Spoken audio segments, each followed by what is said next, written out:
Genesis 1. In the beginning God created the heavens and the earth. In the beginning God created the heavens and the earth. Now the earth was formless and empty. Darkness was over the surface of the deep, and the Spirit of God was hovering over the waters. Before time began, before the stars burned in the sky, before the mountains rose or the oceans roared, there was God. He existed before all things, beyond all things, unshaken, unchanging, eternal. And in the vast emptiness, in the silence of what was yet to be, he spoke, "Let there be light." And at his word, light broke into the darkness, pushing back the void, filling the heavens with radiance. It was not the sun, nor the moon, for they had not yet been made. It was light itself, pure, divine, a reflection of his own glory. And God saw that it was good. He separated the light from the darkness, naming them day and night, setting in motion the first evening, the first morning,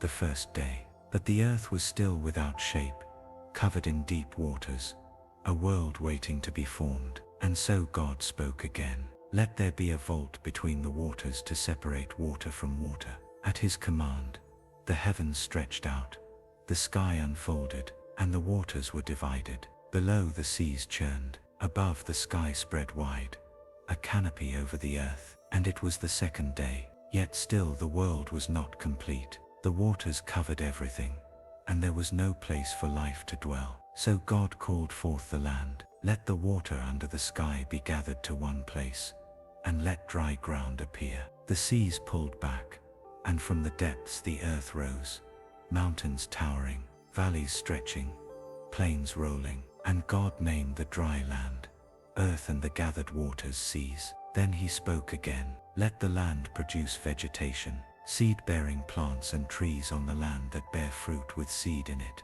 according to their kinds." At his word the barren earth bloomed. Trees stretched their branches toward the heavens, their leaves rustling in a breeze that had not yet been felt. Grass blanketed the hills, flowers unfolded their petals in colors unseen before. The earth, once empty, now pulsed with life. And God saw that it was good. Evening passed and morning came, the third day. But the sky above remained vast and unlit. So God spoke again, "Let there be lights in the vault of the sky to separate the day from the night, and let them serve as signs to mark sacred times, and days, and years." And in an instant the sun blazed forth, a burning fire set to rule the day. The moon rose in the night, its gentle glow reflecting the light given to it. Stars too many to count filled the heavens, scattered like jewels across the expanse. Each was placed by his hand, named by his voice, set in their courses by his wisdom. And God saw that it was good. The fourth day ended, but the world was not yet full. The land was green, the waters deep, but they were silent, waiting. So once more the voice of the Creator rang out, "Let the waters teem with living creatures, and let birds fly above the earth across the vault of the sky." At his command, the oceans stirred with movement. Fish darted through the deep, great sea creatures swam in the currents, their forms vast and powerful. And above, the sky was no longer empty, as birds of every kind soared on the wind, their wings spread wide in the freedom of the heavens. God looked upon them all, the fish in the sea, the birds in the sky, and he blessed them, saying, "Be fruitful and increase in number." And so the fifth day came to an end. But the land, though filled with trees and rivers, was yet to see life move upon it. So once more God spoke, "Let the land produce living creatures according to their kinds, the livestock,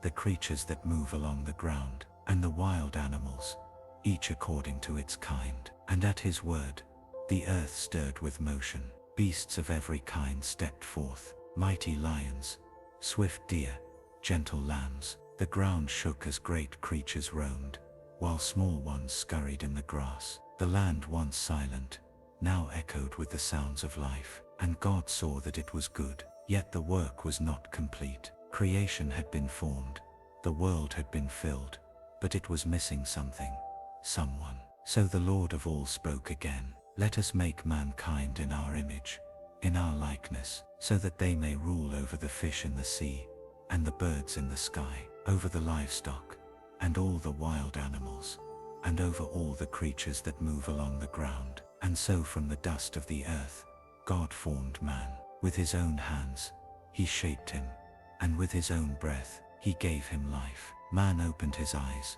and for the first time, a living soul stood before the Creator. But man was not meant to be alone. So God caused a deep sleep to come upon him, and from his side, he crafted woman, a companion, a helpmate, bone of his bone, flesh of his flesh. Together they were made in his image, reflections of his glory, set to dwell in the garden he had prepared for them. And God blessed them, saying, "Be fruitful and increase in number.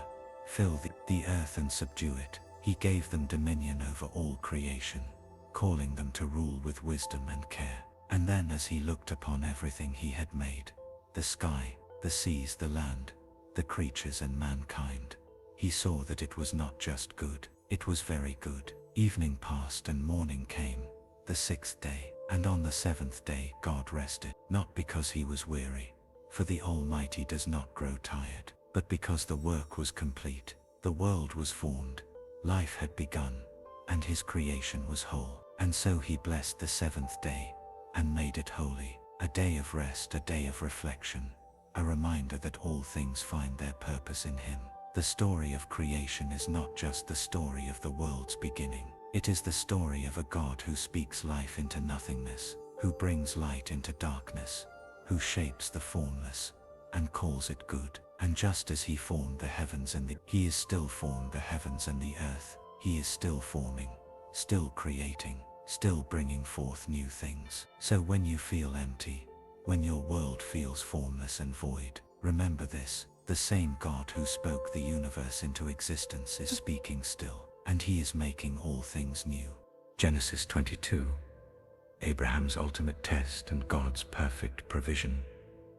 Then God said, "Take your son, your only son, whom you love, Isaac, and go to the region of Moriah. Sacrifice him there as a burnt offering on a mountain I will show you."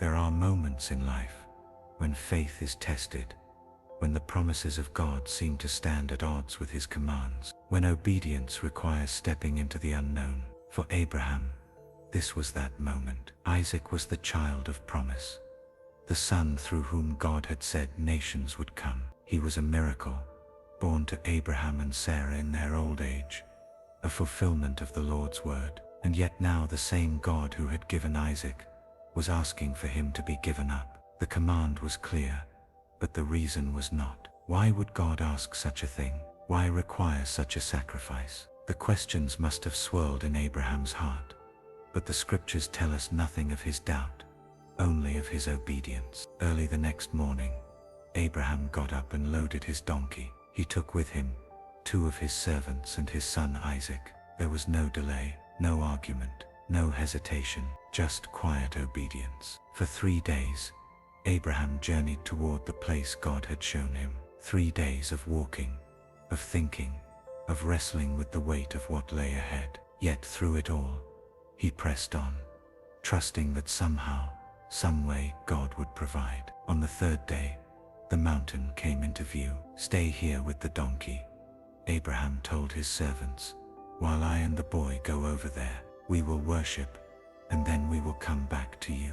It was a statement of faith. We will come back, not I, not alone. Abraham did not know how, but he believed that Isaac would return with him. As they climbed the mountain, Isaac carried the wood upon his back. Abraham carried the fire and the knife. "Father," Isaac asked, "the fire and wood are here, but where is the lamb for the burnt offering?" The question must have pierced Abraham's heart. How could he answer? How could he explain what he did not fully understand? "God himself will provide the lamb for the burnt offering, my son." Step by step, they ascended the mountain, and when they reached the place God had spoken of, Abraham built an altar. He arranged the wood, and then, with trembling hands, he turned to Isaac. There are no recorded words of protest, no struggle, no resistance. Isaac, though young, was strong enough to run, strong enough to fight, but he did not. He trusted his father, just as Abraham trusted his God. Abraham bound his son and laid him upon the altar. Then he reached for the knife. His heart must have pounded, his hands must have trembled. Yet, even now, he did not waver. He had come this far, and he would not turn back. And as the blade rose, Abraham, Abraham, the voice of the Lord thundered from heaven, "Do not lay a hand on the boy. Do not do anything to him. Now I know that you fear God, because you have not withheld from me your son, your only son." Abraham froze, his breath caught, and then, turning, he saw it, a ram, caught in the thicket by its horns. Provision. Abraham loosed Isaac's bindings. He stepped away from the altar, and instead of his son, he took the ram and placed it upon the wood. And so the sacrifice was made, not in sorrow, but in gratitude, in worship, in awe of a God who both tests and provides. And Abraham called that place Yahweh Yireh. The Lord will provide. Because you have done this and have not withheld your son, your only son, I will surely bless you and make your descendants as numerous as the stars in the sky and as the sand on the seashore. The test was never about Isaac. It was about Abraham's heart. It was about faith. It was about trust. God had never intended for Isaac to die, but he had intended for Abraham to surrender, to lay down everything, to hold nothing back. And in return, God provided. Centuries later, on another hill, another son would carry wood upon his back, but this time, no ram would take his place. There would be no voice from heaven calling it off. The blade would fall. The sacrifice would be made. For God so loved the world that he gave his only son. Isaac was spared, Jesus was not. And through his sacrifice provision was made, not just for one, but for all. So when faith is tested, when surrender is required, when the road ahead is unclear, trust in the Lord. He is not only the one who calls, but the one who provides. And on the mountain of the Lord, it will be provided. Exodus 14. The Red Sea miracle and God's mighty deliverance. Do not be afraid, stand firm, and you will see the deliverance the Lord will bring you today. The Egyptians you see today, you will never see again. The Lord will fight for you. You need only to be still. The people of Israel stood trapped. Before them the endless waters of the Red Sea. Behind them the thunder of Pharaoh's chariots. The dust rose on the horizon as the armies of Egypt bore down upon them, their swords gleaming, their war cries filling the air. Fear gripped their hearts. Had they come all this way, endured so much, only to perish here in the wilderness? Some turned on Moses in desperation. Was it because there were no graves in Egypt that you brought us to the desert to die? They cried. It would have been better for us to serve the Egyptians than to die in the wilderness. But Moses stood firm. He did not tremble before the armies of Pharaoh. He did not panic before the sea. He lifted his voice and declared, "The Lord will fight for you. You need only to be still." Yet even in stillness, God called them forward. "Why are you crying out to me? Tell the Israelites to move on."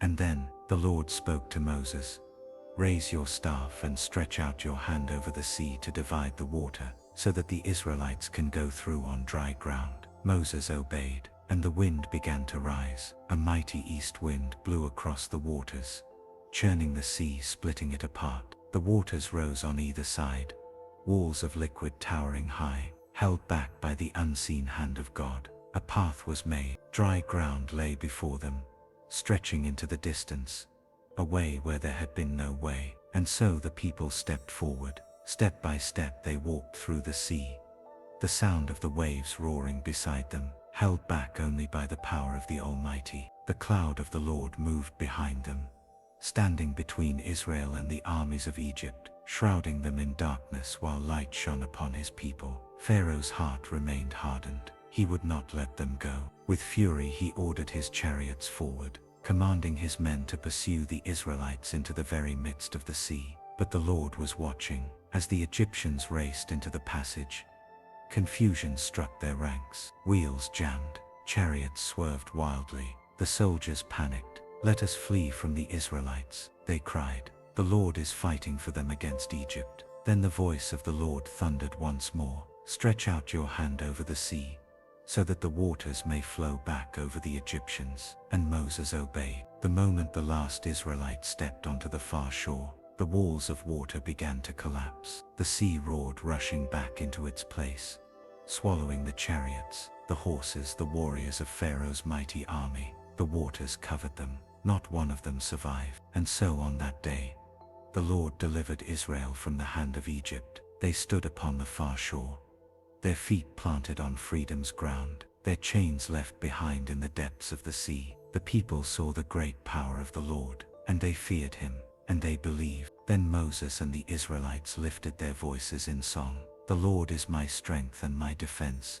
He has become my salvation. He is my God, and I will praise him." They sang of his might. They sang of his faithfulness. They sang of the God who had parted the sea, who had made a way when there was no way, who had led them through deep waters and brought them safely to the other side. And so the Red Sea stood as a testimony for all generations, a reminder that when the enemy surrounds, when all hope seems lost, when the way forward is impossible, the Lord makes a way. He fights for his people, and his deliverance is mighty.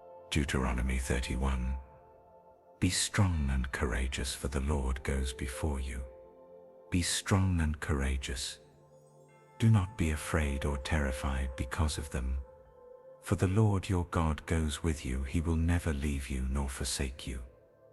The journey had been long. The wilderness had tested them, shaped them, refined them. But now at last the people of Israel stood on the threshold of the promised land. Before them stretched the land flowing with milk and honey, the inheritance sworn to their fathers, Abraham, Isaac, and Jacob. It was a land of promise, a land of hope, and yet it was also a land filled with great nations, mighty warriors, and fortified cities. And Moses, the man who had led them through it all, would not be going with them. He stood before the assembly of Israel, his face weathered with years of faithfulness, his eyes still burning with the fire of God's call. The time had come to pass the mantle of leadership. The Lord had chosen Joshua to lead his people forward. Moses lifted his voice. Be strong and courageous, for you must go with this people into the land that the Lord swore to their ancestors to give them,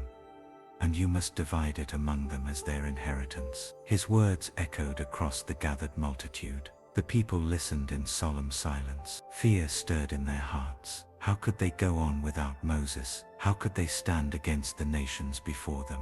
But Moses did not speak of fear. He spoke of the one who had been with them from the beginning. The Lord himself goes before you and will be with you. He will never leave you nor forsake you. Do not be afraid. Do not be discouraged. He had seen the faithfulness of God in the fires of Egypt. He had walked through the parted sea. He had stood upon the mountain and spoken with the Almighty. He knew the truth. Israel would not walk alone. Then turning to Joshua, Moses laid his hands upon him. Be strong and courageous, he said again, this time speaking directly to the man who would lead Israel forward. For you will bring the Israelites into the land I promised them, and I myself will be with you. Joshua's heart was steady. The call was clear.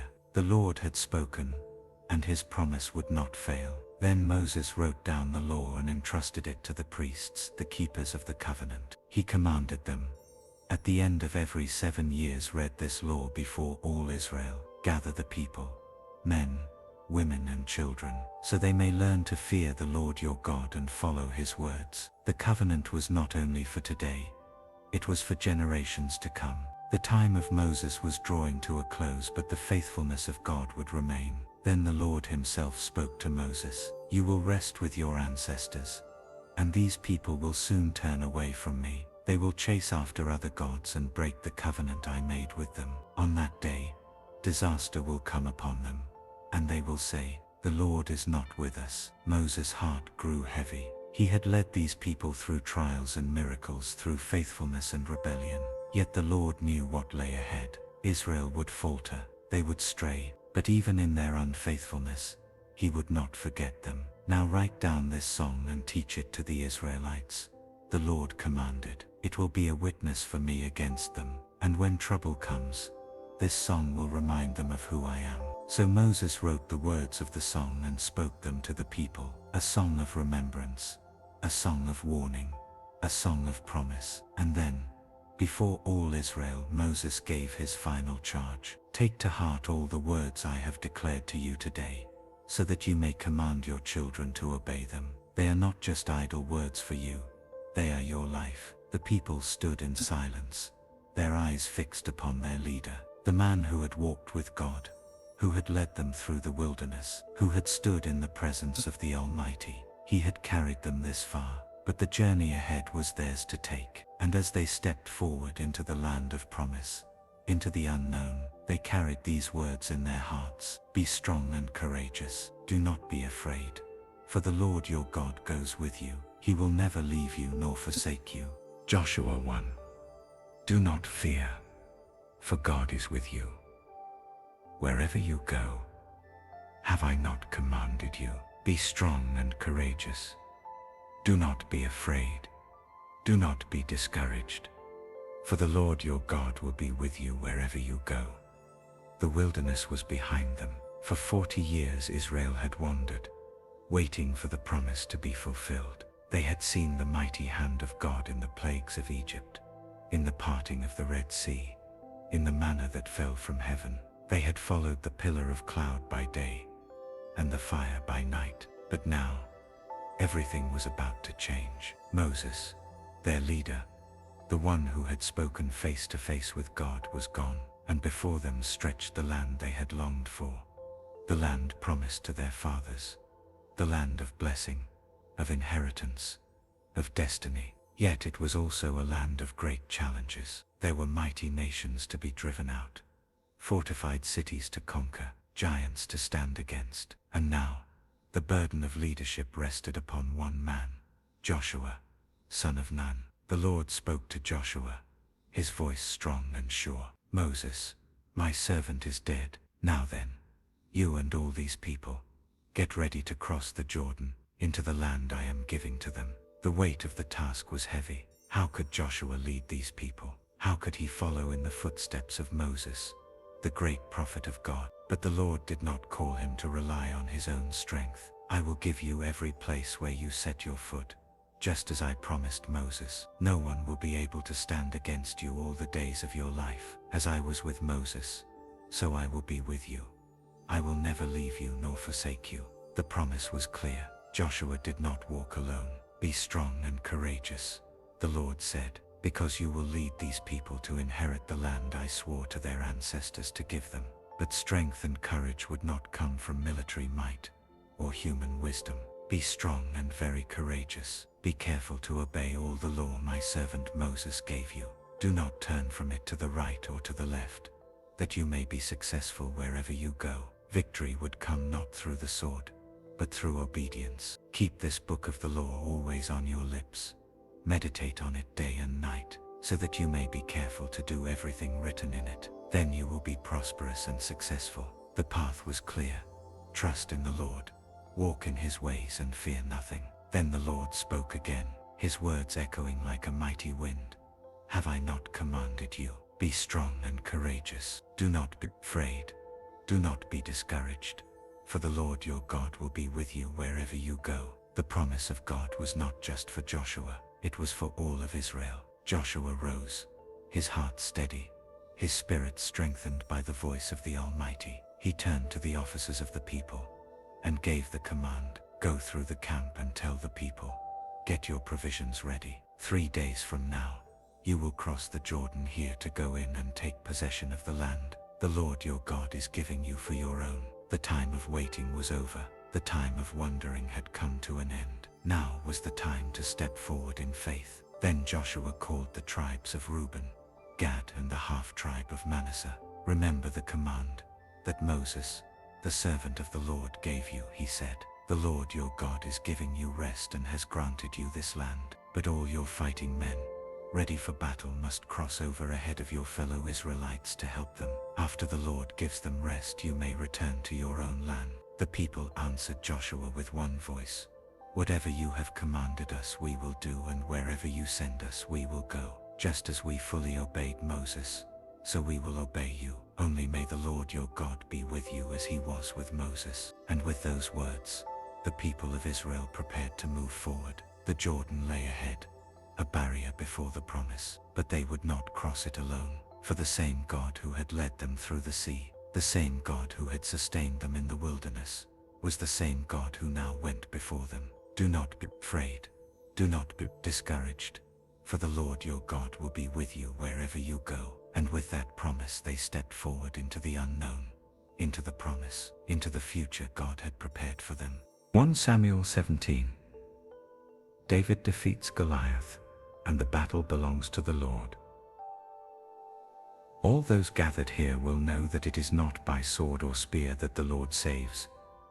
For the battle is the Lord's, and he will give all of you into our hands. The valley was silent, but the tension was thick. On one side stood the army of Israel, warriors clad in armor, swords gripped in trembling hands. On the other the Philistine ranks stretched wide, their numbers great, their confidence unshaken. And between them, standing like a mountain, was Goliath of Gath, a giant, a warrior from his youth, a man whose very presence struck fear into the hearts of all who saw him.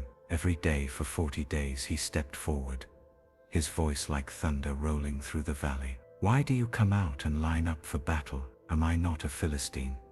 And are you not the servants of Saul? Choose a man and have him come down to me. If he is able to fight and kill me, we will become your subjects.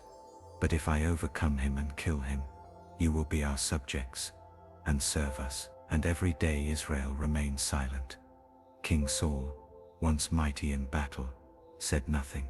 The warriors of Israel, men trained for war, stood frozen in fear. No one dared to face the giant. But then an unlikely figure arrived at the camp. David, the youngest son of Jesse, a shepherd from Bethlehem, a boy unarmed and untested in war. He had come not to fight, but to bring food to his brothers, to serve as a messenger from his father.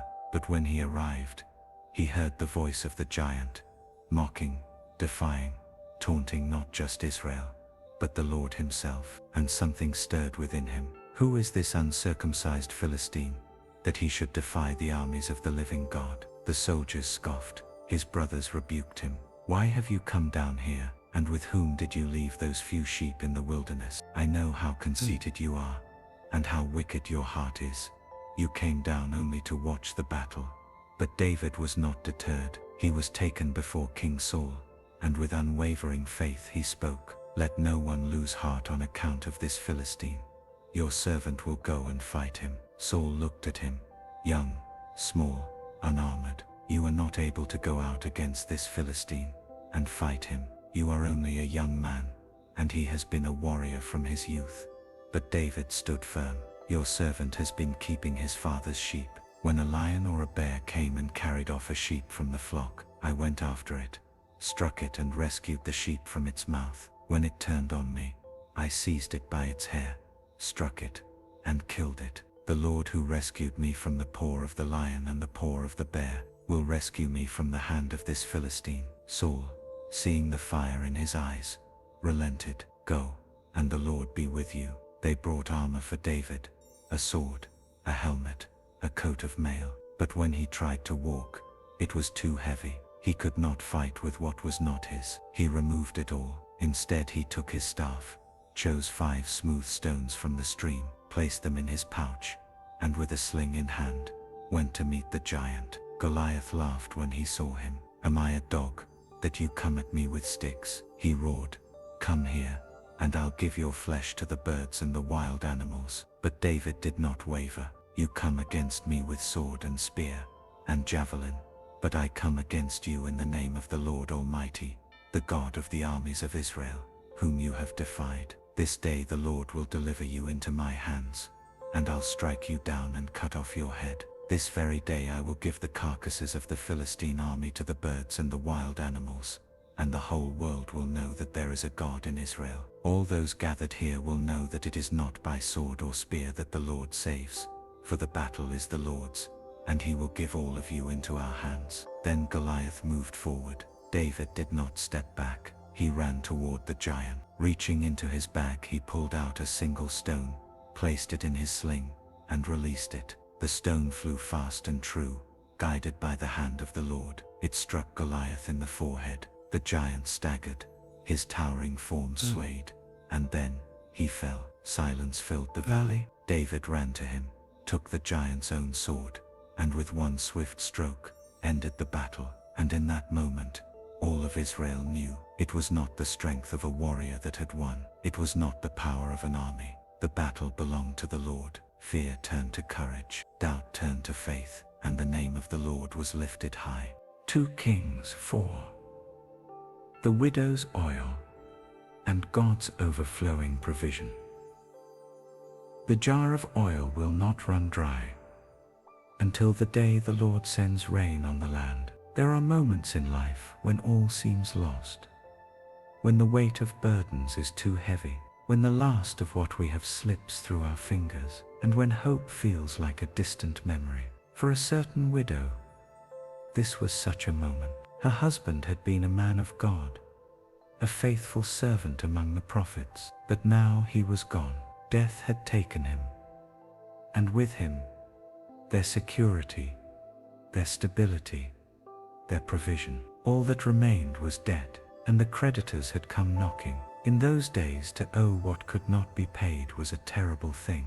The law allowed creditors to take the children of the debtor, to make them slaves until the debt was repaid. Now in her small home, a mother stood on the edge of despair. Her 2 sons, her only family, were to be taken from her. She had no means to stop it, no husband to intervene, no money to offer, only emptiness. But though she had nothing, she turned to the one place where hope could still be found. She went to Elisha, the prophet of God, and cried out, "Your servant, my husband, is dead, and you know that he revered the Lord. But now his creditor is coming to take my 2 boys as his slaves." Elisha looked at her with kindness. "How can I help you? Tell me, what do you have in your house?" She lowered her head. There was nothing of value, no gold, no silver, no possessions worth selling.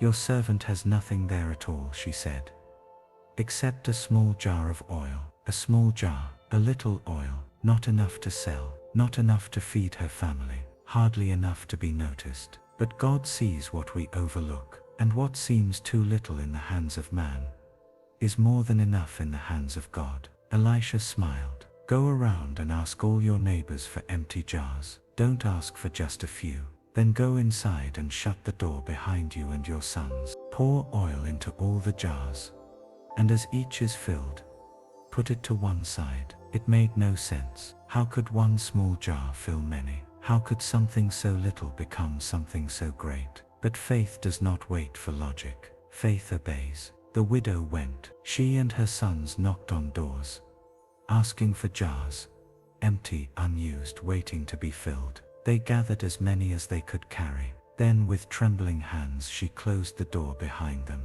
Her sons watched as she took the small jar, the only thing she had left, and tilted it forward. The oil began to pour. One jar filled to the brim, then another, then another. Her hands did not stop. Her sons kept bringing jars, one after the other, and the oil continued to flow. It did not stop, not until every jar was full. "Bring me another one," she said, her heart pounding in wonder. But her sons looked around. "There is not a jar left." And in that instant the oil stopped flowing. Not because God's power had run out, not because the oil had reached its limit, but because every vessel that had been made available had been filled. She stood in silence, looking at the abundance before her. What had been empty was now overflowing. What had been lacking was now more than enough. She ran to Elisha and told him what had happened. He smiled again.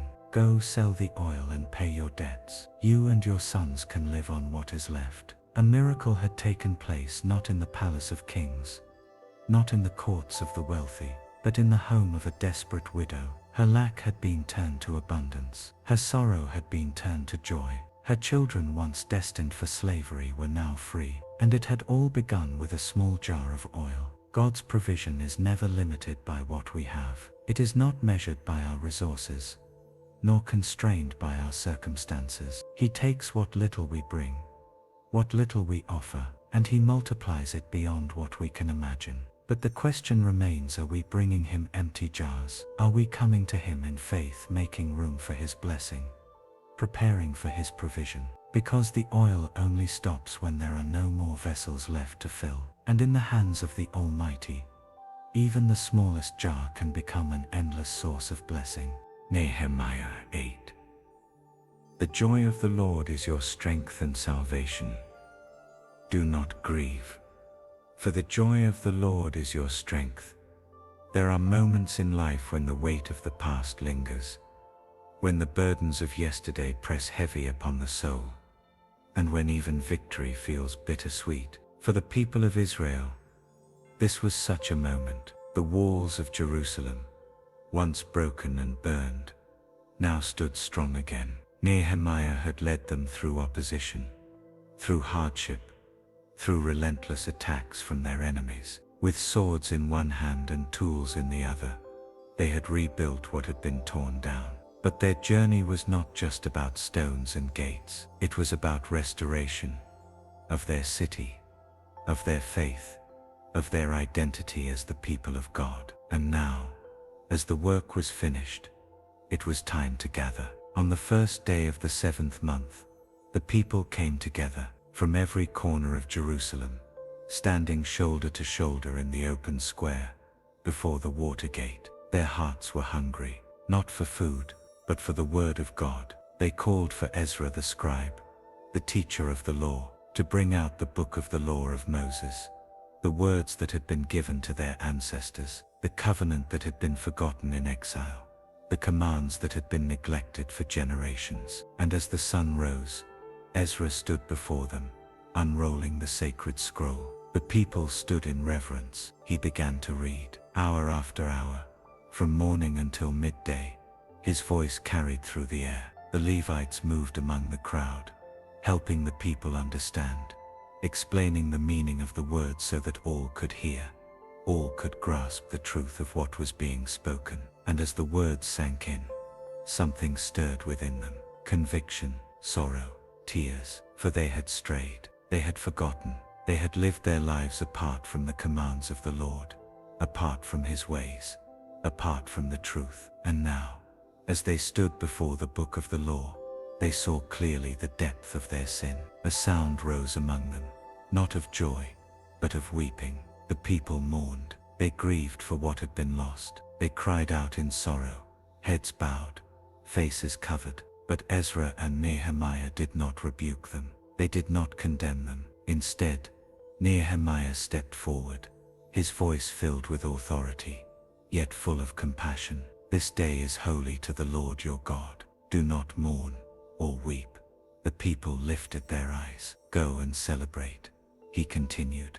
Eat the best food, drink the sweetest drinks, and share with those who have nothing prepared. For this day is holy to our Lord. Do not grieve, for the joy of the Lord is your strength. It was not a time for sorrow. It was a time for rejoicing, because God had not abandoned them. He had brought them home. He had restored their city. He had restored them. And though they had wandered, though they had strayed, He was still their God. His mercy was greater than their failures. His love was stronger than their shame. And His joy, His delight in His people, would be their strength. The people dried their tears. A new sound rose, a sound of laughter, of celebration, of renewed hope. They shared meals. They gave to those in need. They rejoiced together. And as the days passed, they continued to gather. For 7 days, they listened to the word. For 7 days, they remembered. And as they remembered, they rejoiced, because the Lord was not done with them. He was still writing their story. And in Him, they found their strength. The joy of the Lord is not dependent on circumstances. It is not found in wealth, in comfort, or in the absence of trials. It is found in His presence, in His word, in the unshakable truth that no matter where we have been, no matter how far we have strayed, He welcomes us back with open arms. He restores, He redeems, He rejoices over His people. And that joy, His joy, is our strength. Psalm 23. The Lord is my shepherd, and I lack nothing. The Lord is my shepherd, I shall not want. There are seasons in life when the road ahead seems uncertain, when the burdens we carry weigh heavy on our shoulders, and when the silence of the night feels endless. In these moments the heart longs for assurance, for guidance, for a hand to lead the way. And so the psalmist speaks, "The Lord is my shepherd, I shall not want." These words are not spoken in fear. They are not whispered in doubt. They are a declaration, a statement of trust, of confidence, of unwavering faith. The Lord himself is our shepherd, not a distant ruler, not an absent guide, but a shepherd, one who walks with his flock, who knows each by name, who never leaves nor forsakes. He makes me lie down in green pastures. He leads me beside still waters.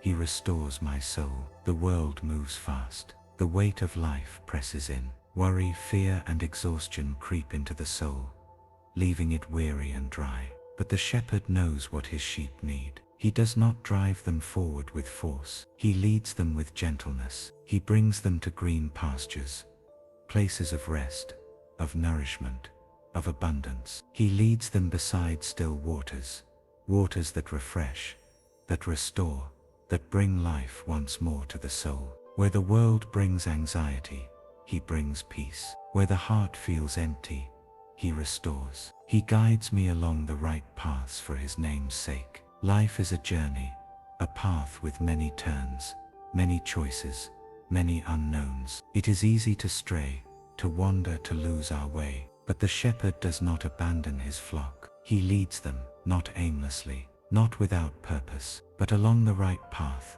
the way that is best, the way that brings them closer to him, the way that brings glory to his name. Even though I walk through the valley of the shadow of death, I will fear no evil, for you are with me. Your rod and your staff, they comfort me. The valley will come. It is not a question of if, but when. There will be seasons of darkness, of sorrow, of trial. The path will lead through places where shadows linger, where fear whispers, where uncertainty grips the heart. But even there we are not alone. The shepherd walks beside us. His rod protects, his staff guides, his presence is near.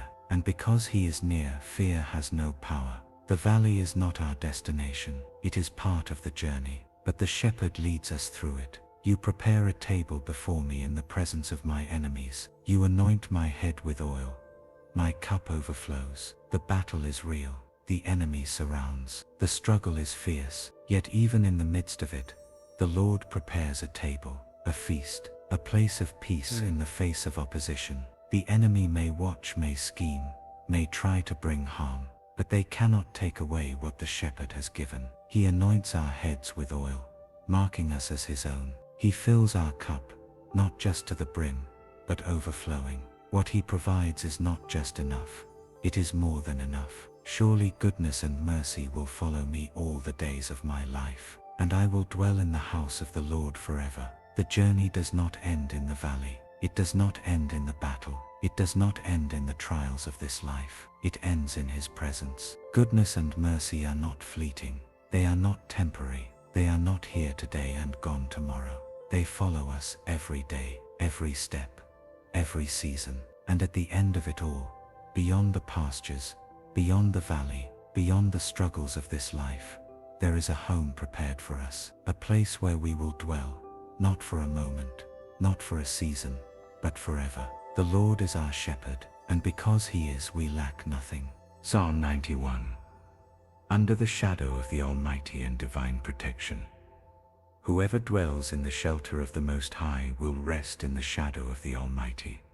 There are moments when the world feels unsafe, when storms rage, when enemies rise, when fear knocks at the door of the heart. The night seems long, the dangers seem great, and the soul searches for a refuge, a place to hide from the chaos. And so the psalmist speaks, "Whoever dwells in the shelter of the Most High will rest in the shadow of the Almighty." This is not the kind of shelter made by human hands, not a fortress of stone, not a wall built by strength, but the presence of God himself, a place where those who trust in him find rest, find covering, find peace. To dwell in his shelter is not to visit briefly.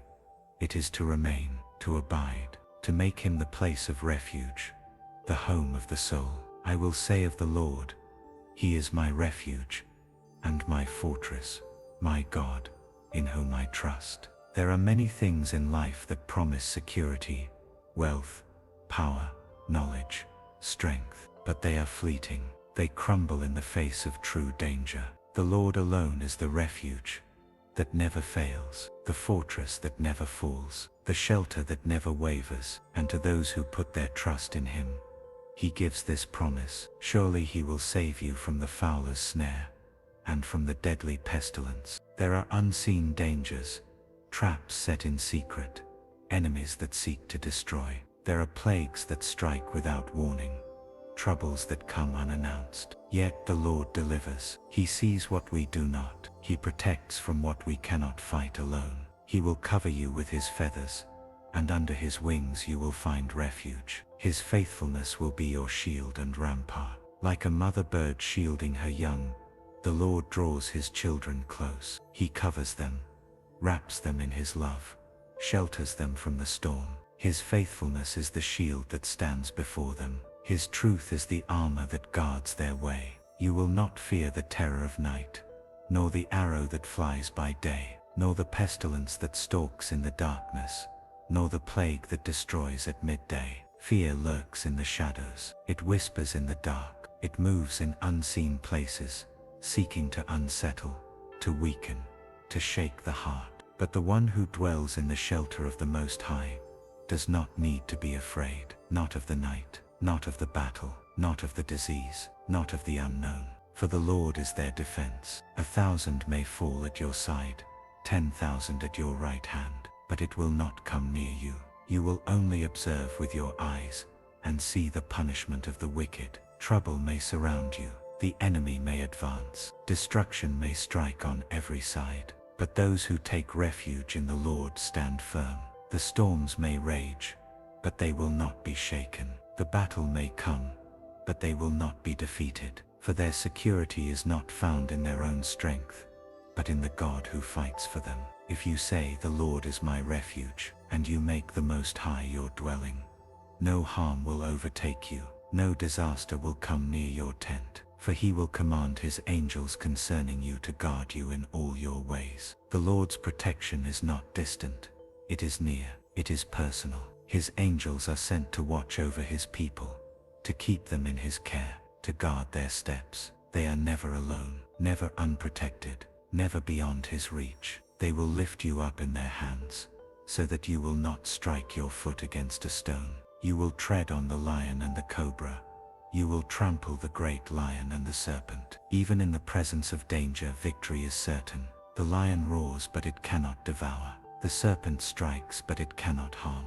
For the Lord has given his people authority, strength, and protection. And then the voice of God himself speaks. Because he loves me, says the Lord, I will rescue him. I will protect him, for he acknowledges my name. Love is the foundation of this promise. To love the Lord is to trust him. To acknowledge his name is to walk in his ways. And to those who do, he gives this assurance: he will call on me, and I will answer him. I will be with him in trouble. I will deliver him and honor him. With long life I will satisfy him and show him my salvation. When they call, he answers. When trouble comes, he is there. When the battle rages, he delivers. When the journey is long, he sustains. And in the end he leads them to salvation, to life beyond this world, to the joy of his presence forever. Under the shadow of the Almighty there is peace, there is safety, there is divine protection, and there in his presence we will not be afraid. Proverbs 3. Trust in the Lord with all your heart and find peace. Trust in the Lord with all your heart and lean not on your own understanding. In all your ways submit to him, and he will make your paths straight. There are times when the road ahead is unclear. The mind wrestles with questions, the heart battles with doubt, and the soul longs for direction. What should I do? Where should I go? How can I be sure? The wisdom of this world offers many answers. Follow your heart. Trust your instincts. Rely on your own strength. But human understanding is limited. Like a flickering candle in the vastness of night, it can only see so far. Yet there is one who sees all. One who knows the end from the beginning. One who has prepared a path, not just for today, but for eternity. Trust in the Lord with all your heart, not with part of your heart, not only when things make sense, not only when the road is smooth, but with all your heart, fully, completely, without reservation. To trust in the Lord is to release control, to let go of the need to understand everything, to surrender every fear, every doubt, every question into His hands, for He is faithful, and He will not lead you astray. Do not lean on your own understanding. The mind seeks logic, clarity, certainty. It wants to grasp everything, to map out every step, to predict every outcome. But there are moments when the way forward is hidden, when the path does not make sense, when God calls you to walk by faith and not by sight. Will you trust Him then? Will you walk even when you cannot see? Will you believe even when the answers are not yet clear? In all your ways submit to Him, and He will make your path straight. Not just in some ways, not just in the big decisions, but in all your ways, every choice, every plan, every desire of the heart. When we surrender to the Lord, He clears the path before us. He removes obstacles, directs our steps, and leads us where we need to go.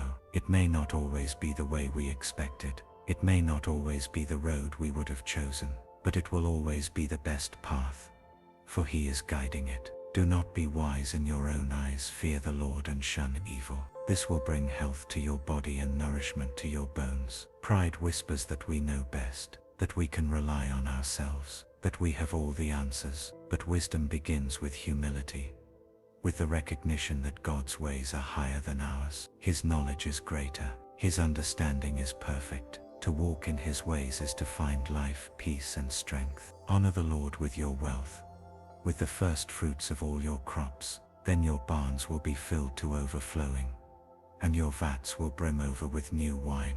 The world teaches self-preservation, to hold tightly to what we have, to seek security in wealth, to put ourselves first. But the Lord calls for a different way, to trust Him with everything, including our resources, our time, our possessions, to give, not out of fear, but out of faith, to honor Him first and trust that He will provide. For when we place Him above all else, He fills our lives with abundance, not just material blessings, but with peace, joy, and a heart that overflows with His goodness. My son, do not despise the Lord's discipline, and do not resent His rebuke, because the Lord disciplines those He loves. As a father the son He delights in. At times the journey is hard, doors close, prayers seem unanswered, struggles arise, and in those moments, it is easy to question, easy to wonder if the Lord has turned away. But even in discipline, even in correction, there is love. A father does not discipline his child to harm him, but to guide him, to shape him, to prepare him for something greater. So when trials come, when the Lord redirects, when He removes what we once held on to, trust that His hand is at work, that He is refining, that He is making you stronger, that He is preparing you for a greater purpose. Blessed are those who find wisdom, those who gain understanding, for she is more profitable than silver, and yields better returns than gold. The world chases after wealth, after power, after recognition, but true riches are found in wisdom, in knowing the Lord, in walking in His ways, in seeking what is eternal, rather than what fades. For wisdom is a treasure that cannot be stolen, a wealth that cannot be lost. Her ways are pleasant ways, and all her paths are peace. There is peace in following the Lord, not the kind of peace that comes from an easy life, free of trouble, but the peace that remains even in the storm, the peace that trusts when the future is uncertain, the peace that rests in knowing that the one who holds all things is leading the way. The Lord's curse is on the house of the wicked, but He blesses the home of the righteous. He mocks proud mockers, but shows favor to the humble and oppressed. The proud stand on their own strength. They rely on their own wisdom. They walk their own path. But the Lord resists the proud and exalts the humble. Those who trust in him will not be put to shame. Those who walk in his ways will not be forsaken.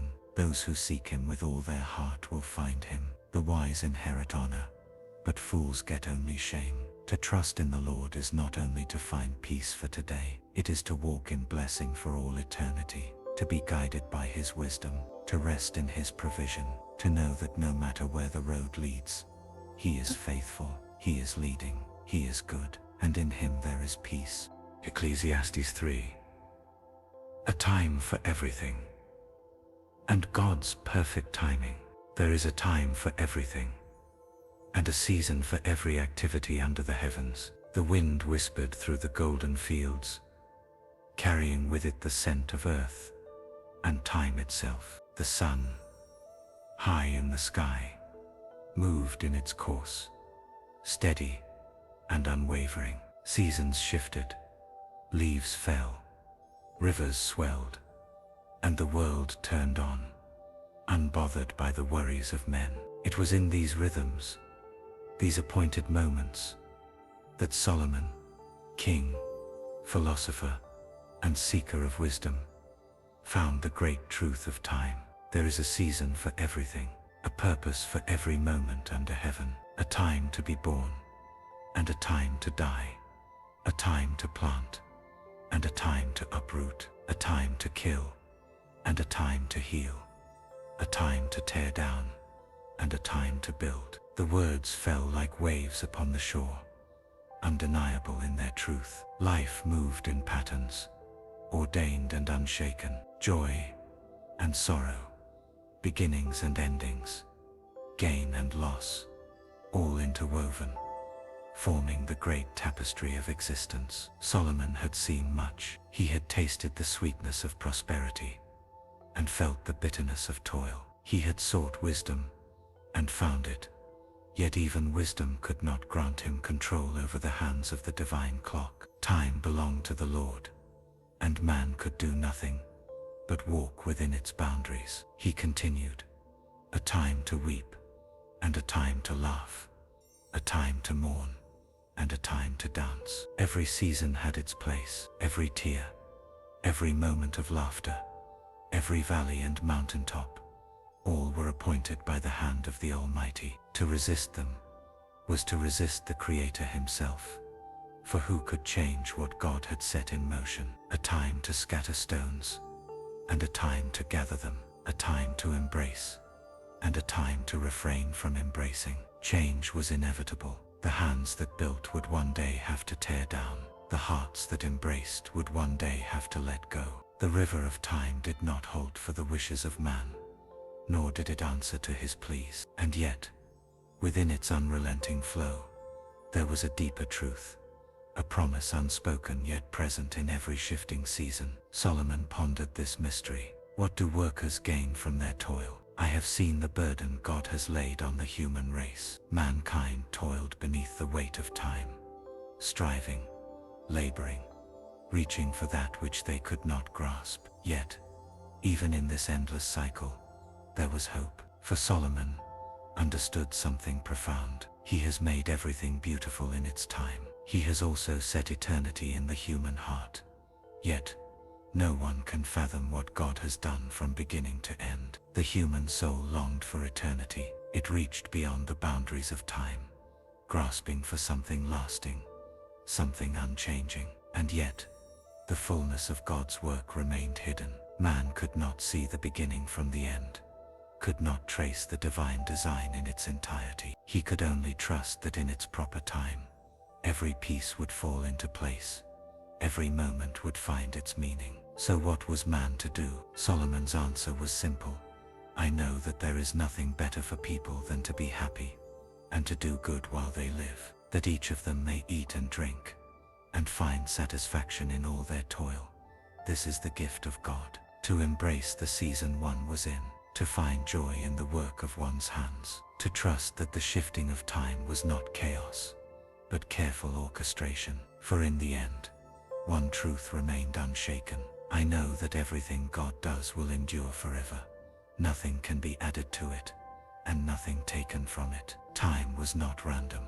It was not cruel. It was in the hands of the Almighty, shaped with purpose, moving toward a final glorious fulfillment. The laughter and the weeping, the planting and the harvesting, the living and the dying, all of it was part of something greater than human understanding. And so Solomon left this wisdom for those who would listen. God will call the past to account, and there will be a time for every activity, and a time to judge every deed. For those who trusted him, for those who walked in his ways, time was not a burden, but a promise, a path leading to a greater hope, a destiny crafted by the one who made all things. And when all was said and done, when every season had passed, and every moment had played its part, there would come a time when time itself would be no more. For in the presence of the Eternal One, the seasons would find their rest, and all things would be made new. Isaiah 41. Fear not, for I am with you and will strengthen you. Do not fear, for I am with you. Do not be dismayed, for I am your God. I will strengthen you and help you. I will uphold you with my righteous right hand. The night was still, yet the weight of fear clung to the earth like a heavy mist.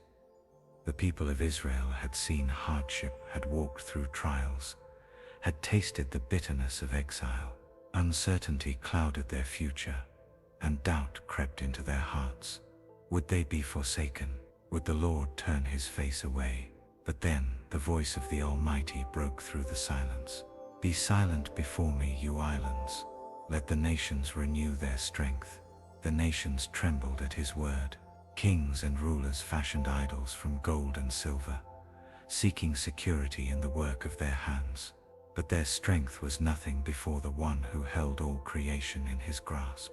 To his people, however, the Lord spoke words not of judgment but of comfort. You Israel, my servant Jacob, whom I have chosen. You descendants of Abraham, my friend.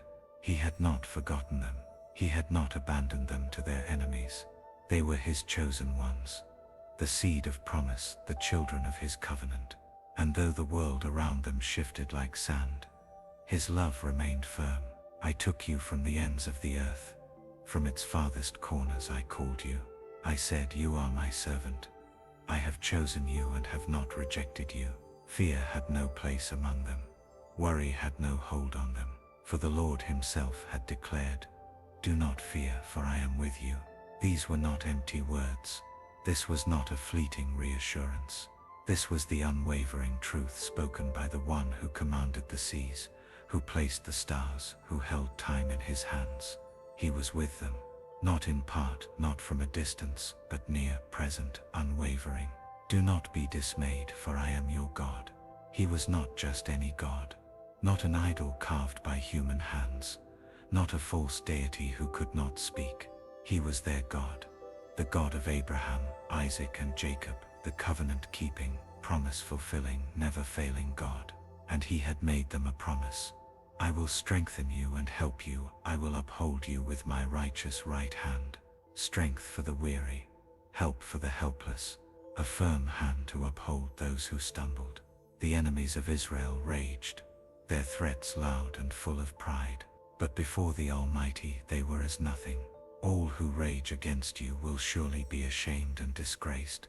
Those who oppose you will be as nothing and perish. The Lord's justice was sure, his judgment was swift.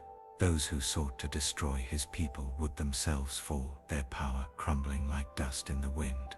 But to his children he spoke again, tender and true. Though you search for your enemies, you will not find them. Those who wage war against you will be as nothing at all. For the Lord himself had taken up their cause. The battle was not theirs to fight. The victory was not theirs to claim. It belonged to the one who had called them by name, who had set them apart, who had written their future with his own hand. For I am the Lord your God, who takes hold of your right hand and says to you, do not fear, I will help you. What greater assurance could they ask for? The Creator of all things had reached out his hand, not in wrath, but in love. He had gripped them tightly, securely, never letting go.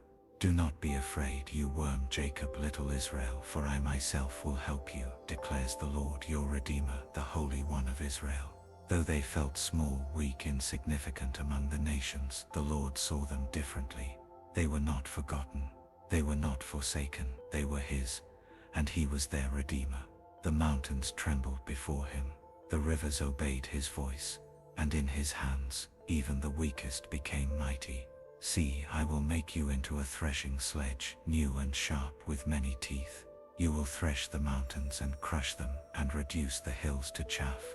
No obstacle was too great, no barrier too high. The Lord would empower His people, transform them, equip them for His purpose. And then He spoke of restoration. The poor and needy search for water, but there is none. Their tongues are parched with thirst. But I, the Lord, will answer them. I, the God of Israel, will not forsake them. He would not leave them dry. He would not leave them wandering. I will make rivers flow on barren heights and springs within the valleys. I will turn the desert into pools of water and the parched ground into springs. Where there was once emptiness, He would bring abundance. Where there was once wilderness, He would bring life. And all of it, every provision, every miracle, every act of mercy was for one purpose, so that people may see and know, may consider and understand that the hand of the Lord has done this, for His name's sake, for His glory, so that the nations would witness His power and bow before Him. Fear had no place where the Lord reigned. Doubt had no root where faith took hold. For He had spoken, and His word would not return empty. Fear not, for I am with you. For those who trust in Him, for those who cling to His promises, for those who walk in His ways, He is near. He strengthens, He upholds. He is faithful, and He will never let them go. Jeremiah 29. God's plans to prosper you and give you a future. For I know the plans I have for you, declares the Lord. Plans to prosper you and not to harm you. Plans to give you hope and a future. The days were long, the nights even longer. The people of Israel sat in exile, far from their homeland, their hearts weighed down by sorrow. Jerusalem, the city of their fathers, lay in ruins. The temple, the dwelling place of the Most High, was no more. To many it felt as if hope itself had crumbled with the fallen walls of Zion. They longed for deliverance, for an end to their suffering. They cried out to the Lord, waiting for the day He would restore them. And then a letter came. It was from the prophet Jeremiah, sent by the hand of messengers from Jerusalem to the exiles in Babylon. The words it carried were not what they expected. This is what the Lord Almighty, the God of Israel, says to all those I carried into exile from Jerusalem to Babylon: build houses and settle down, plant gardens and eat what they produce, marry and have sons and daughters, find wives for your sons and give your daughters in marriage, so that they too may have children. Increase in number there, do not decrease. Settle down, build, plant, multiply. These were not the words of immediate rescue. These were words of endurance. The exile would not be brief. They would not return home tomorrow, nor the next day. Instead, the Lord instructed them to live, to thrive, even in the midst of their captivity. Also, seek the peace and prosperity of the city to which I have carried you into exile. Pray to the Lord for it, because if it prospers, you too will prosper. They were not to resist, nor rebel. Instead, they were to pray for the very land of their captivity. It was a difficult command, yet within it lay a profound truth. God's hand was still upon them. He had not forgotten them. Even in Babylon, He had a purpose for His people. Yet, false prophets arose among them, whispering words of quick deliverance, promising an end to their exile before its time. The people's hearts stirred with longing, eager to believe. But the Lord had already spoken. Do not let the prophets and diviners among you deceive you. Do not listen to the dreams you encourage them to have. They are prophesying lies to you in my name. I have not sent them. The truth was clear. Their exile would last 70 years. A full generation would pass before the Lord would bring them home. Yet, even in this, there was a promise, one of hope, not despair. When 70 years are completed for Babylon, I will come to you and fulfill my good promise to bring you back to this place. The years would pass, The seasons would change, but the faithfulness of God would remain unshaken. And then came the words that would echo through the ages, words of comfort, of assurance, of unshakable promise. For I know the plans I have for you, declares the Lord. Plans to prosper you and not to harm you. Plans to give you hope and a future, not forgotten, not abandoned. The plans of the Lord were not for their destruction, but for their restoration. His purpose was not wrapped in ruin, but in redemption. Then you will call on me, and come and pray to me, and I will listen to you. You will seek me and find me, when you seek me with all your heart. He was near, even in exile, even in suffering, even in the midst of waiting. He was near. I will be found by you, declares the Lord, and will bring you back from captivity. The years in Babylon were not the end of their story. The pain of exile was not the final chapter. The Lord himself would gather them, restore them, bring them home. What seemed like an ending was merely the beginning of a greater work, a deeper renewal, a fuller restoration. The same promise stands today. When the road seems long and uncertain, when waiting feels endless, when hope seems distant, the plans of the Lord remain steadfast. His purpose is not to harm, but to prosper. His desire is not to abandon, but to restore. For those who trust in him, for those who seek him with all their hearts, he is near. He listens, he answers, he redeems, and in his perfect time, he will bring his people into the fullness of his promise, a future of hope, a future secured by his hand, a future written by the one who never fails. Ezekiel 37. The valley of dry bones, and God's power to restore life. This is what the sovereign Lord says to these bones. I will make breath enter you, and you will come to life. The valley was silent, the air thick with stillness. Bones, dry, brittle, lifeless, were scattered across the ground, a place of death, a graveyard of forgotten remains. The prophet Ezekiel stood in the midst of it, surrounded by the remnants of what once was. And then the voice of the Lord came to him. Son of man, can these bones live? The question hung in the air, heavy with divine purpose. Ezekiel's eyes moved over the vast expanse of lifelessness before him. Human wisdom would say no. What was dead could not live again. Yet, he knew the one who asked was the God of all creation, the God who formed life from the dust of the earth. Sovereign Lord, you alone know. It was not doubt, but surrender, a recognition that only the Lord could answer, only the Lord could restore. And then, the command came, prophesy to these bones and say to them, dry bones, hear the word of the Lord. This is what the sovereign Lord says to you. I will make breath enter you, and you will come to life. I will attach tendons to you, and make flesh come upon you and cover you with skin. I will put breath in you, and you will come to life. Then you will know that I am the Lord. Ezekiel took a breath, standing in the midst of death itself, and spoke the words the Lord had given him. And suddenly, a sound, a stirring, a rattling, like a mighty wind moving through the valley. The bones began to shift, to come together, each one finding its place, each one reconnecting to its rightful structure. Tendons formed, flesh covered them, skin wrapped over what had once been barren remains. What had been a scattered heap of dry bones now stood as bodies, yet they were still lifeless. The work was not finished. Then the Lord spoke again. Prophesy to the breath. Prophesy, Son of man, and say to it, this is what the sovereign Lord says. Come, breath, from the four winds, and breathe into these slain, that they may live. Ezekiel obeyed, and as he spoke, breath entered them. Eyes that had once been empty opened with new light. Chests that had once been still rose and fell with the rhythm of life. From the dust of death, they rose, an army, vast and strong. Then the Lord revealed the meaning of the vision. Son of man, these bones are the people of Israel. They say, our bones are dried up, and our hope is gone. We are cut off. Therefore, prophesy and say to them, this is what the sovereign Lord says. My people, I am going to open your graves and bring you up from them.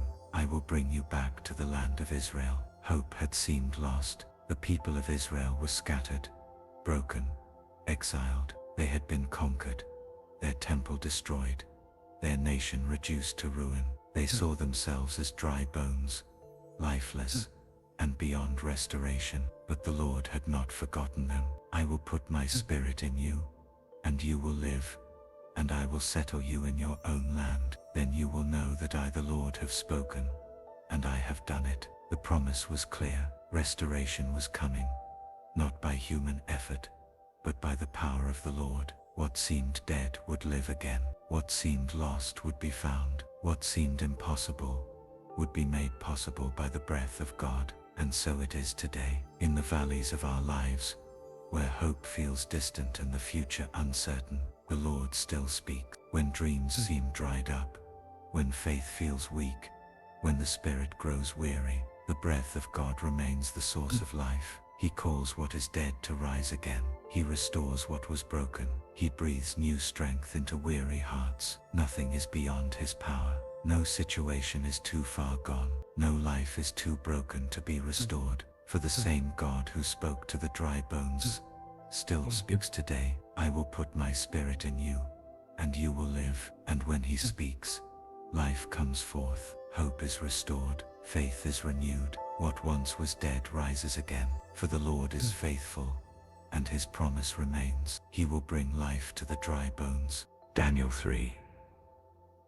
The fiery furnace and God's protection in the storm. If we are thrown into the blazing furnace, the God we serve is able to deliver us from it, and he will deliver us from your majesty's hand. But even if he does not, we want you to know, your majesty, that we will not serve your gods or worship the image of gold you have set up. The golden image stood tall, gleaming under the Babylonian sun.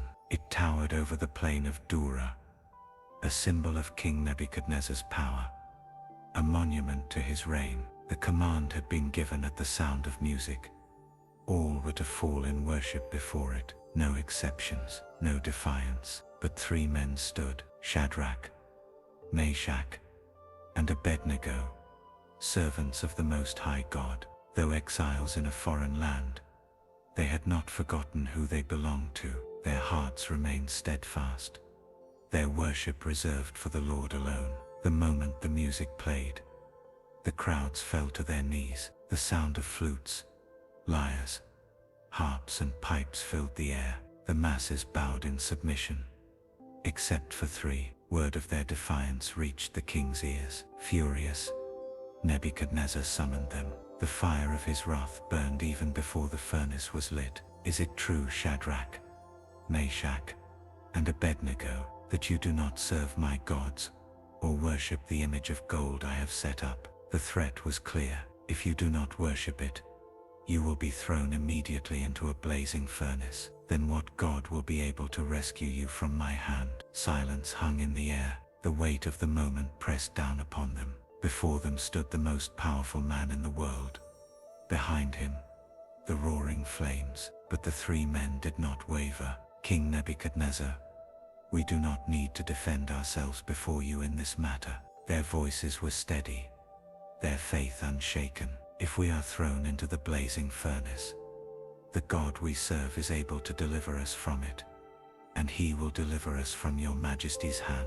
But then came the words that revealed the depth of their trust. But even if he does not, we want you to know, your majesty, that we will not serve your gods or worship the image of gold you have set up. Even if their faith was not dependent on deliverance, their worship was not conditional on rescue. They trusted in the Lord, whether in life or in death. The king's fury ignited like the flames that awaited them.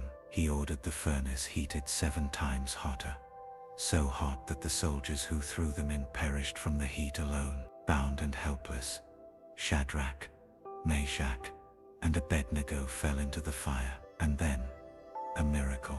Nebuchadnezzar leaped to his feet, his eyes wide with disbelief. He turned to his advisors, his voice trembling. Weren't there 3 men that we tied up and threw into the fire? They nodded, confusion etched on their faces. Certainly, your majesty. The king pointed toward the furnace, his hands shaking. Look, I see 4 men walking around in the fire, unbound and unharmed, and the 4th looks like a son of the gods. The fire had not consumed them. The flames had not touched them. They were no longer bound, but free, and they were not alone. Nebuchadnezzar rushed to the furnace. Shadrach, Meshach, and Abednego, servants of the Most High God, come out, come here. And they stepped forth, unharmed. Not a hair on their heads was singed, not a thread of their clothing scorched. The smell of fire did not even cling to them. The king's arrogance melted in the presence of divine power. He lifted his voice before the crowd. Praise be to the God of Shadrach, Meshach, and Abednego, who has sent his angel and rescued his servants. They trusted in him and defied the king's command, and were willing to give up their lives rather than serve or worship any god except their own God. And in that moment, Nebuchadnezzar issued a new decree. No other god can save in this way. Faith had triumphed over fear. Trust had overcome terror. The fire had no power over those who belong to the Lord. And so it is today. The flames of life may rise around us. The trials may seem unbearable. The furnace may be heated 7 times hotter. But we are never alone. The same God who walked with them in the fire walks with us now. He is our refuge, our protector, our ever-present help in times of trouble. He may deliver us from the fire, or he may sustain us through it. But either way, he is faithful, and in his presence the flames have no power. The trials cannot consume, and fear must bow to faith, for he is with us, always. Matthew 6. Do not worry, and seek first the kingdom of God. But seek first his kingdom and his righteousness, and all these things will be given to you as well. Therefore do not worry about tomorrow, for tomorrow will worry about itself. Each day has enough trouble of its own. The sun cast golden rays over the hills of Galilee as Jesus sat upon the mountainside. Before him, the crowd had gathered, men, women, and children, drawn by the voice of the one who spoke as no man had ever spoken before. Some had traveled far, their hearts burdened with the worries of life, where their next meal would come from, how they would clothe their families, what tomorrow might bring. Others had come seeking answers, hoping that this rabbi would give them something to hold on to, something greater than their fears. And so he began to teach. Do not worry about your life, what you will eat or drink, or about your body, what you will wear. Is not life more than food, and the body more than clothes? The words hung in the air, challenging the very nature of human anxiety. The people listened, some with curiosity, others with skepticism. How could one not worry when the pressures of life pressed down so heavily? But Jesus continued, look at the birds of the air. They do not sow or reap or store away in barns, and yet your heavenly Father feeds them. Are you not much more valuable than they? He lifted his eyes toward the sky, and the people followed his gaze. Birds flitted through the air, free, unhindered by the cares that weighed so heavily upon mankind. They had no fields to harvest, no barns to fill, yet they lacked nothing. The Father provided for them. Can any one of you by worrying add a single hour to your life? A hush fell over the crowd. They knew the answer. Worry did not extend life. It only drained it. Jesus motioned to the fields around them, where wildflowers swayed in the gentle breeze. Their petals gleamed with radiant colors, untouched by human hands, clothed in beauty without toil. See how the flowers of the field grow. They do not labor or spin. Yet I tell you that not even Solomon in all his splendor was dressed like one of these. If that is how God clothes the grass of the field, which is here today and tomorrow is thrown into the fire, will he not much more clothe you, you of little faith? A woman clutched her worn shawl. A farmer rubbed his calloused hands.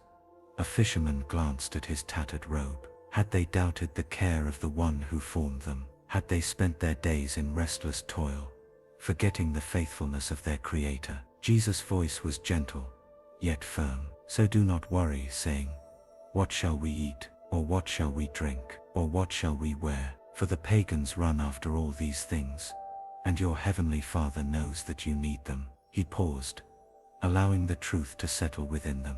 Then he spoke the words that would be remembered for generations to come. "But seek first his kingdom and his righteousness, and all these things will be given to you as well." Seek first, not riches, not security, not the fleeting comforts of the world, but the kingdom of God. The faces in the crowd reflected a mixture of awe and conviction. This was not a call to neglect responsibility, nor an invitation to idleness. It was an invitation to trust, to shift their eyes from the temporal to the eternal, from worry to worship, from self-sufficiency to surrender. Jesus concluded with a final encouragement. "Therefore do not worry about tomorrow, for tomorrow will worry about itself. Each day has enough trouble of its own." A child clutched his mother's hand. A fisherman nodded in silent understanding. An elderly man exhaled a breath he hadn't realized he was holding. The weight of tomorrow lifted in that moment. The unknown had not changed, but their perspective had, and so it is today. The world is filled with uncertainty. Needs press upon us.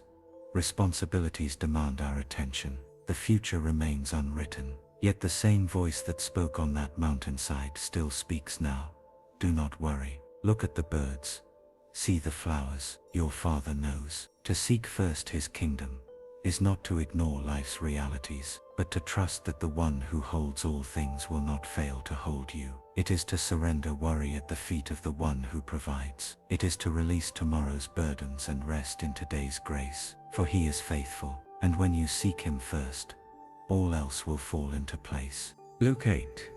Jesus calms the storm and brings peace in the chaos. Who is this? He commands even the winds and the water, and they obey him. The day had been long, filled with crowds pressing in from every side, with voices calling out for healing, for hope, for something beyond the weight of their burdens. Jesus had spoken in parables, teaching about the kingdom of God, about faith like a mustard seed, about the sower who scattered seeds upon different soils. And now, as the sun dipped low over the horizon, he turned to his disciples and said, "Let us go over to the other side of the lake." The Sea of Galilee stretched before them, its waters calm beneath the twilight sky. The disciples, many of them fishermen, knew these waters well. They had spent their lives navigating its waves, casting their nets, trusting in the rhythms of the sea. And so, without hesitation, they stepped into the boat, setting sail toward the distant shore. Jesus, weary from the day's labor, found a place at the stern and laid his head upon a cushion. Within moments, he was asleep, his breathing steady, his body at rest. The boat drifted smoothly across the water, the oars slicing through the waves with ease. Then the storm came. The winds howled, tearing across the surface of the lake, whipping the waves into chaos. The boat lurched violently as the sky darkened and rain poured down in sheets. The sea, once peaceful, now raged like a beast awakened. Water rushed into the boat, filling the hull, threatening to drag them beneath the depths. The disciples scrambled, their hands gripping the sides of the boat, their voices rising in panic. They had seen storms before, but this was different. The waves towered over them, their small vessel powerless against the fury of nature. And still, Jesus slept. Terror took hold. They could not understand how he could rest while they fought for their lives. The wind screamed, the boat groaned, their strength failed them. At last they turned to him, shaking him awake. Their voices cracked with fear. "Master, Master, we're going to drown." Jesus opened his eyes. He rose, unshaken by the storm that raged around him. Steady, unmoved, sovereign, he lifted his hand, his voice cutting through the chaos. "Peace, be still." In an instant the winds obeyed. The sea, moments ago a churning tempest, stilled into a glass-like calm. The rain ceased, the clouds parted, and silence fell upon the waters. The disciples stood frozen, their chests heaving, their hands still gripping the edges of the boat. The storm that had threatened to consume them was gone, banished by a single word. Jesus turned to them, his gaze searching their faces. "Where is your faith?" not a rebuke, but an invitation. They had seen his power before. They had watched him heal the sick, cast out demons, feed the multitudes. Yet in the face of the storm, fear had drowned their faith. They looked at one another, awe dawning in their eyes. And then, the question whispered from their lips, "Who is this? He commands even the winds and the water, and they obey him." They had known him as teacher, as healer, as one who spoke with authority. But now they saw him as something more, something greater. This was not merely a man with wisdom beyond his years. This was one whom even nature itself bowed before. The storm had known his voice. The sea had recognized its creator. And so, they sailed on, the echoes of the storm still lingering in their minds, but the fear replaced with something deeper, faith. And so it is today. The storms of life will come. The winds will rise, the waves will crash, and the waters will threaten to pull us under. Fear will whisper that we are alone, that we will not make it, that the storm is stronger than our faith. But there, in the midst of the tempest, he is present. He does not fear the storm, for he is Lord over it. He does not panic, for he holds all things in his hands. And though at times it may seem as though he sleeps, he is always in control. When the waves rise and fear grips your heart, remember this: he is in the boat with you, and at his word, the storm must bow. So do not be afraid. Trust in him, for even in the chaos, he speaks peace. John 10. The Good Shepherd and those who hear his voice. I am the Good Shepherd. The Good Shepherd and those who lays down his life for the sheep. The morning light cast long shadows across the hills of Judea. As the shepherd led his flock through the pastures, the sheep moved with ease, their trust placed fully in the one who guided them. They knew his voice. They followed him without hesitation, for he had proven himself faithful time and time again. And so, Jesus spoke to the people in words they would understand. Very truly I tell you, anyone who does not enter the sheep pen by the gate, but climbs in by some other way, is a thief and a robber. The one who enters by the gate is the shepherd of the sheep. The crowd listened. Many had seen shepherds tending their flocks, had watched how the sheep recognized the voice of their master, how they followed without fear. It was a bond forged in trust, a relationship built on care and devotion. Jesus continued, "The gatekeeper opens the gate for him, and the sheep listen to his voice. He calls his own sheep by name, and leads them out. When he has brought out all his own, he goes ahead of them, and his sheep follow him, because they know his voice." The people murmured among themselves. Some understood immediately, others pondered his words. But Jesus did not leave them in confusion. "I am the gate for the sheep. All who have come before me are thieves and robbers, but the sheep have not listened to them. I am the gate. Whoever enters through me will be saved. They will come in and go out and find pasture." The religious leaders in the crowd stirred. His words were bold, too bold. Was he claiming to be the only way? Was he saying that apart from him, there was no safety, no salvation? Jesus did not soften his message. The thief comes only to steal, and kill and destroy. I have come that they may have life and have it to the full.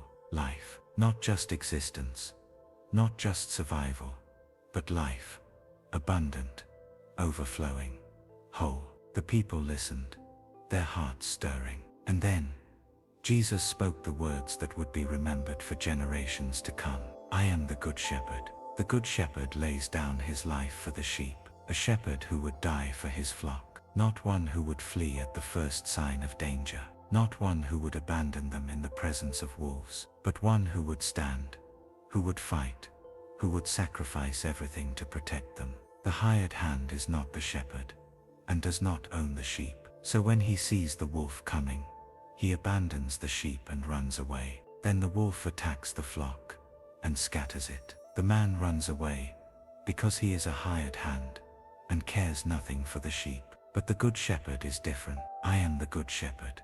I know my sheep and my sheep know me, just as the Father knows me, and I know the Father, and I lay down my life for the sheep."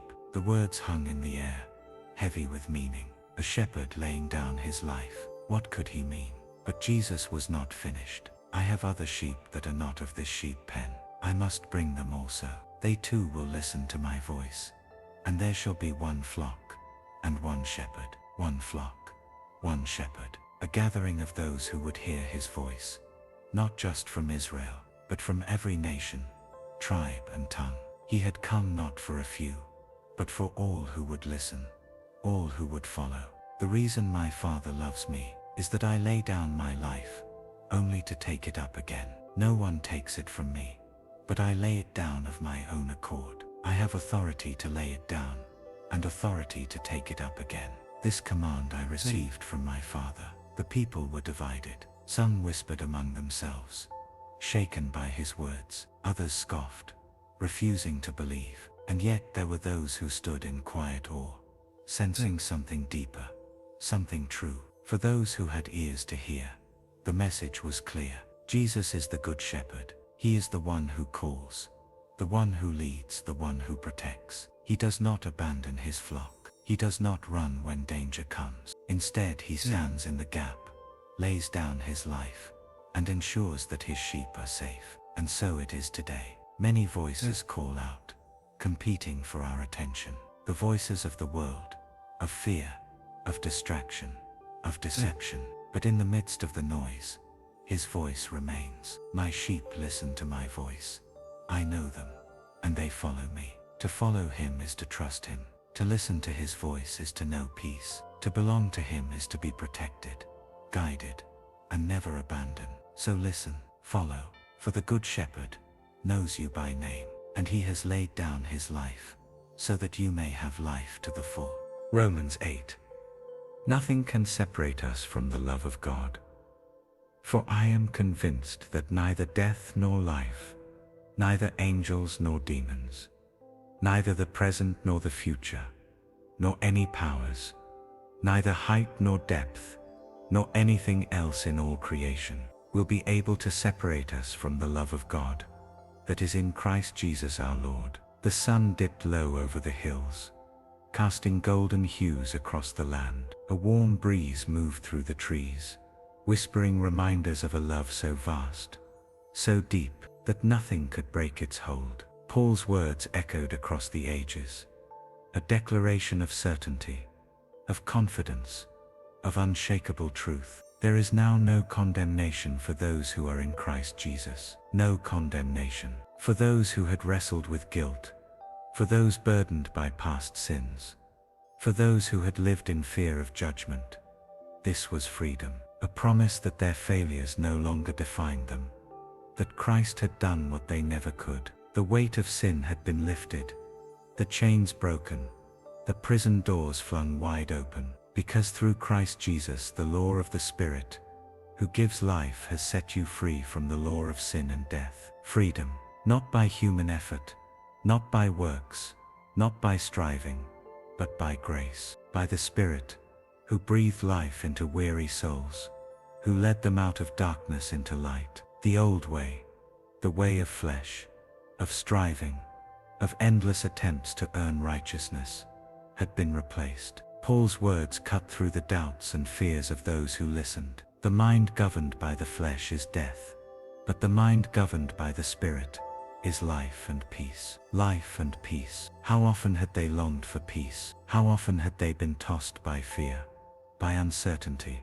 by the weight of their failures? But here, in these words, was the truth they needed. You, however, are not in the realm of the flesh, but are in the realm of the Spirit, if indeed the Spirit of God lives in you. A new identity, a new belonging, no longer bound to the past, no longer slaves to fear, and more than that, sons and daughters of God. The Spirit you received does not make you slaves, so that you live in fear again.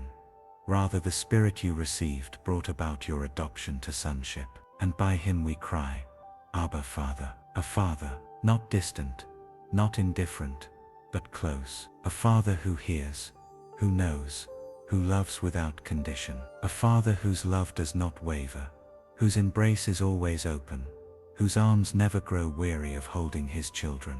And then the promise that has carried believers through centuries of suffering, of trials, of storms that threaten to break them.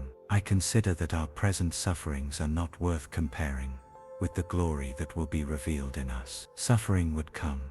Hardship was inevitable, but it would not last forever. Glory was coming, a glory that far outweighed the pain, a joy that would overshadow every tear, a restoration that would make every trial seem light and momentary in the grand story of eternity. Paul continued, speaking to those who groaned under the weight of the broken world. The Spirit helps us in our weakness. We do not know what we ought to pray for, but the Spirit Himself intercedes for us through wordless groans. Even in weakness, even in moments where words failed, when the burdens were too great to express, God still heard. The Spirit prayed when they could not. He carried their hearts before the Father, speaking in a language beyond human words, beyond human comprehension. And then, the words that would be a cornerstone of faith, a foundation in the storm.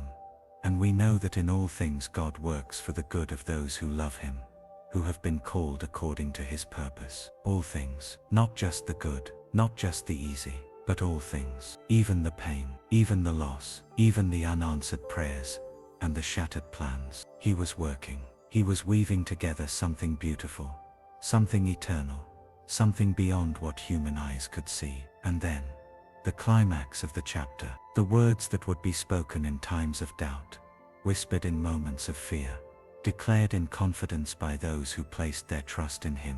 If God is for us, who can be against us? The answer, no one. No force of darkness, no power on earth, no enemy, no failure, no weakness. Nothing could stand against the one who had already won the victory. He who did not spare His own Son, but gave Him up for us all. How will He not also, along with Him, graciously give us all things? God had given His Son. What greater proof was needed? What greater assurance could there be? If He had already given the greatest gift, how could He not also provide everything else? And then, the unshakable, undeniable, unbreakable truth. Who shall separate us from the love of Christ? Shall trouble or hardship, or persecution, or famine, or nakedness, or danger, or sword? No, no storm, no suffering, no enemy, no failure could sever what God Himself had secured. No, in all these things we are more than conquerors through Him who loved us. More than conquerors, not merely survivors, not merely those who scrape by, but conquerors, victors, through Christ. Because His love was not weak, His love was not conditional, His love was not fleeting. Paul's final words rang through eternity. For I am convinced that neither death nor life, neither angels nor demons, neither the present nor the future, nor any powers, neither height nor depth, nor anything else in all creation, will be able to separate us from the love of God that is in Christ Jesus our Lord. Nothing, not sin, not failure, not suffering, not doubt, nothing could separate those who belong to Him. His love was relentless, His grip was firm, His promise was eternal. And so, even now, the truth remains. No matter the storm, no matter the trial, no matter the struggle, nothing can separate you from the love of God in Christ Jesus.